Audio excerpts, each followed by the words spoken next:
English का हम ये करेंगे कि हम जो है ना वोकेबलरी को करेंगे 1000 वर्ड्स हम करेंगे, लेकिन इस तरह से करेंगे कि हम अगर एक वर्ड को याद करते हैं तो हमारे माइंड में ऑटोमेटिकली बहुत सारे वर्ड्स आ जाए। जैसे अगर यहाँ पे यूज हो रहा है one who performs during gymnastic feats, के जो इंसान अच्छे से मतलब जिमनास्टिक कर सकता हो, करतब कर सकता हो, वो हमारे माइंड में उनसे क्या क्या चीजें आ रही हैं। एक एथलीट आ रहा है, ये क्या होता है, रनिंग को कहते हैं, ठीक है, रनिंग को कहते हैं। और जो ट्रिपल जंप करते हैं, टाइम नहीं है लिखने का, ट्रिपल जंप जो होता है उसको भी एथलीट कहते हैं, ठीक है। जगलर हमारे पास है, जगलर उसको कहते हैं जो, वो आपने देखा होगा अक्सर सर्कस में जो होता है, वो यू राउंड राउंड सी बोज होती हैं और वो उनको दोनों हाथों से मतलब घुमा रहे होते हैं और वो आगे पीछे हो रही होती हैं। जगलर उसको कहते हैं। एक्रोबैट उसको कहते हैं जो बाजीगर होता है, करतब दिखाने वाला होता है। कॉन्जरर उसको कहते हैं जैसे आमिल, जादूगर, जो लोगों पे जादू करता है, जो जो ये होती हैं रूहें वगैरह, उनको बुलाने के लिए जिनको मतलब इस्तेमाल किया जाता है आमिल वो, ठीक है। उसके बाद हमारे पास है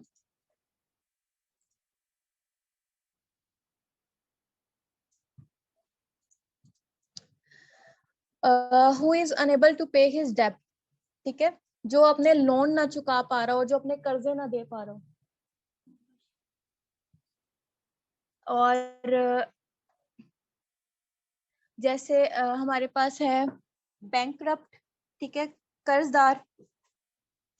और उसके अलावा बैंक रोल आ रहा है हमारे पास। बैंक रोल का मतलब होता है जो बैंक में नोट हमारे पास इस्तेमाल के लिए होते हैं ना, जिन पे रबड़ लगाई हुई होती है और बहुत सारे इकट्ठे होते हैं, उनको हम बैंक रोल कहते हैं। उसके बाद एक्स्ट्रा वेगेंट है। एक्स्ट्रा वेगेंट फजूल खर्च, इसका एक सिनोनिम होगा स्पेंथ्रिफ्ट। और बोरोवर हमारे पास है, इसका होगा उधार लेना। इंसॉल्वेंट, मुफलिस।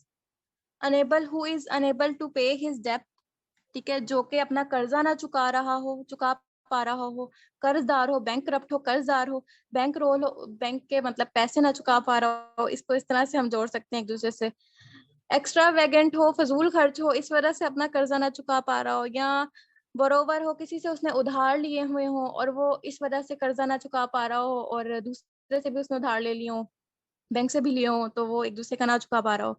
इंसॉल्वेंट हो, मुफलिस हो, इस वजह से उसने कर्जा लिया हो अपनी किसी जरूरत की वजह से, तो वो चुका ना पा रहा हो उसको।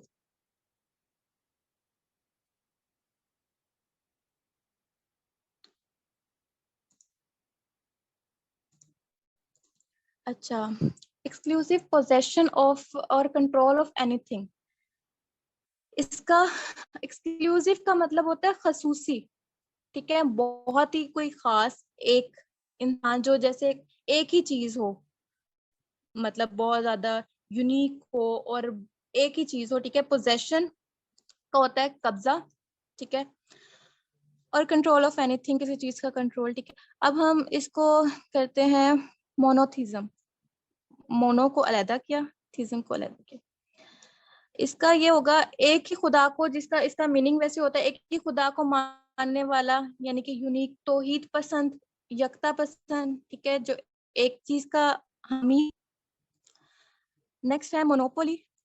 मोनोपोली इसका मोनो का मीनिंग होता है वन, ठीक है। पोली का मीनिंग होता है बहुत सारे।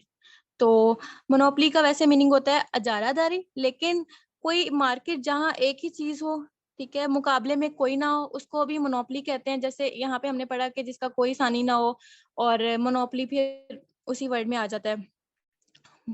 मोनोइज्म, इसका सिर्फ एक ही मतलब जो हो, एक ही वजूद हो, वाहदियत, वही मीनिंग आ गया, ठीक है। और फिर मोनो आ गया। Mono mean one.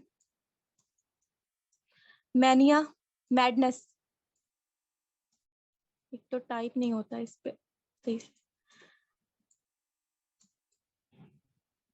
मैडनेस, ठीक है। इसका होगा एक ही बात का जिसपे खब सवार हो जाता हो, कि मैंने नई गाड़ी लेनी है तो लेनी है, हर महीने लेनी है तो लेनी है।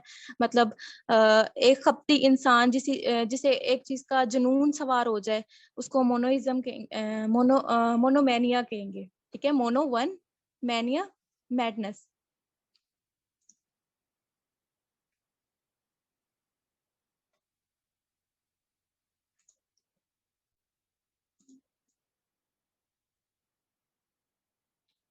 अच्छा, अब हम इसको देखेंगे, the study of collection of coins.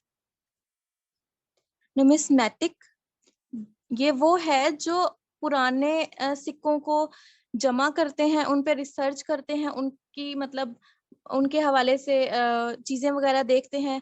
ठीक है, उसको नुमिस्मेटिक कहते हैं। ठीक है, इस अब इस पे रिसर्च करने वाले को क्या कहेंगे? नुमिस्मेटिस्ट। ठीक है, लिखो स्पेलिंग। तो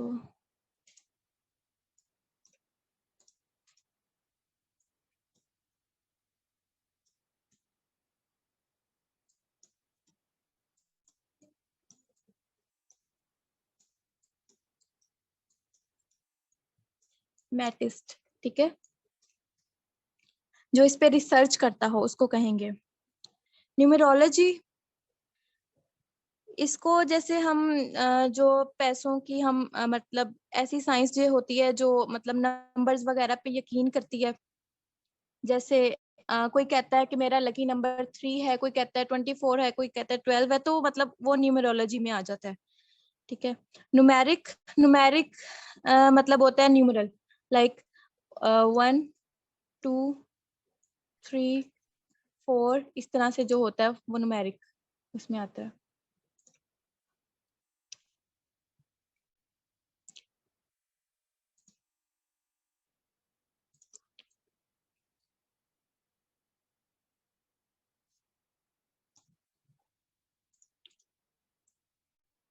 अब नेक्स्ट है one who hates women, women. ठीक है, जो औरतों से नफरत करता हो। मिस का मतलब हमेशा ही हेट में आता है, जैसे डिस हो गया, वो भी उसमें नेगेटिव उसमें यूज होता है, और यहाँ पे मिस जो है वो नेगेटिव वे में यूज हुआ हुआ है, हेट।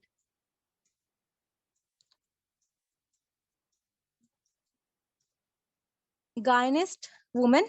ठीक है, वन हु हेट्स वुमेन। ठीक है, औरत से नफरत करने वाला मिस, मिसोगाइनिस्ट।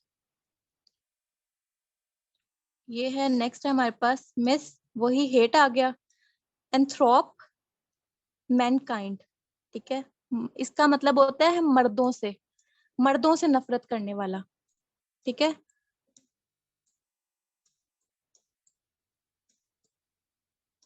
मर्दों से नफरत करने वाला। ठीक है, फेमिनिस्ट मतलब औरत मर्द की बराबरी जो होती है, कि कहा जाता है औरत भी बराबर है मर्द के, वो उसको फिर उस चीज को हम फेमिनिस्ट बोलते हैं। एफेमिनेट, इसको बोलते हैं कि एक मर्द जो औरतों जैसी हरकतें कर रहा हो। ठीक है, जनाना हरकतें कर रहा हो, जैसे कि आजकल बहुत हो रहा है, तो उस चीज को एफेमिनेट कहते हैं। और हमारा ये कंप्लीट हो गया आज का। ठीक है, आप लोगों के कोई क्वेश्चंस हैं तो बताएं।